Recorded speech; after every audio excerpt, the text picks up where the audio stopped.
ये है एक जादुई गोल्डन लायन। इस शेर के अंदर अद्भुत जादुई शक्तियां हैं। एक बार जादुई गोल्डन शेर जंगल में दौड़ता हुआ जा रहा था और एक शैतानी शक्तियों वाला खतरनाक शेर उसका पीछा कर रहा था।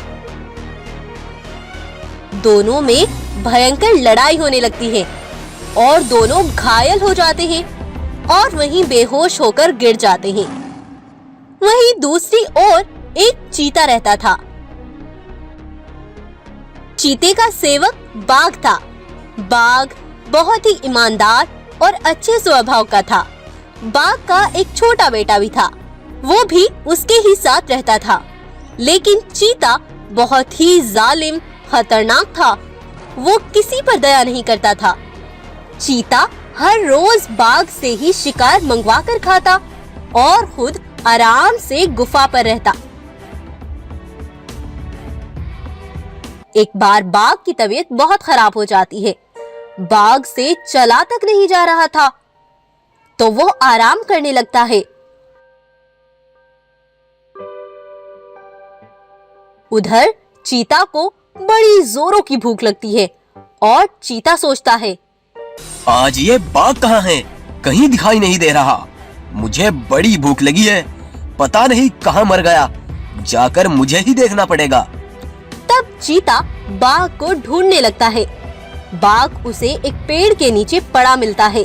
उसे पड़ा देखकर चीता गुस्से से उसके पास आकर कहता है, ओए बाघ, तुम यहाँ आराम से पड़े हो और मैं भूख से परेशान हो रहा हूँ। चलो उठो और मेरे लिए भोजन की व्यवस्था करो और कोई अच्छा बढ़िया मांस वाला शिकार ढूंढ कर लाओ। जल्दी उठो। महाराज, आज मेरी तबीयत ठीक नहीं है। मैं शिकार ढूंढने कैसे जाऊं? मुझसे तो चला तक नहीं जा रहा। ज्यादा ड्रामे करने की जरूरत नहीं है, जल्दी से उठो और जाओ।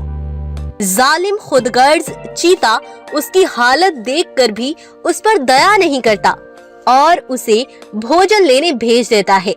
बेचारा बाघ हिम्मत करके चीता के डर से भोजन की तलाश में निकल जाता है। आज कोई शिकार क्यों नहीं मिल रहा? चीता को जाकर क्या मुंह दिखाऊंगा? खाली हाथ जाऊंगा तो महाराज चीता मुझे जिंदा नहीं छोड़ेंगे। अब मैं क्या करूं? मुझसे और ढूंढने की हिम्मत नहीं हो रही। बाघ पूरे जंगल में घूमता है, लेकिन उससे कोई शिकार नहीं मिलता। बाघ बड़ा परेशान हो गया था।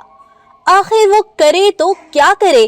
बेचारा बाघ बहुत तंग आ गया था और हार थक कर वहीं इंतजार पे बैठ जाता है कि कोई शिकार मिलेगा तो उसे लेकर ही जंगल वापस लौटूंगा। लंबा इंतजार करने के बाद चीता गुस्से से बाघ को देखने जाता है और उसे बैठा देख गुस्से से कहता है, ये क्या? मैंने तुम्हें शिकार के लिए भेजा था। मैं वहाँ भूख से परेशान तुम्हारा इंतजार कर रहा हूँ।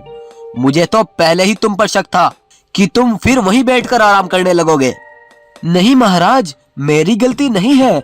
मैं बहुत देर से तुम्हारे लिए भोजन ढूंढ रहा था, लेकिन नहीं मिला। मैंने तुम्हें पहले ही बताया था कि मेरी तबीयत आज ठीक नहीं है। मैं तो बस इसीलिए यहाँ बैठ गया था कि तुम्हारे लिए भोजन लेकर जाऊंगा। चीता गुस्से से वहां से आ जाता है और बाघ को कहता है, तुम किसी काम के नहीं हो। आज तुम्हारी वजह से मुझे भूखा रहना पड़ा। मेरे जंगल से निकल जाओ और कभी पलट कर बता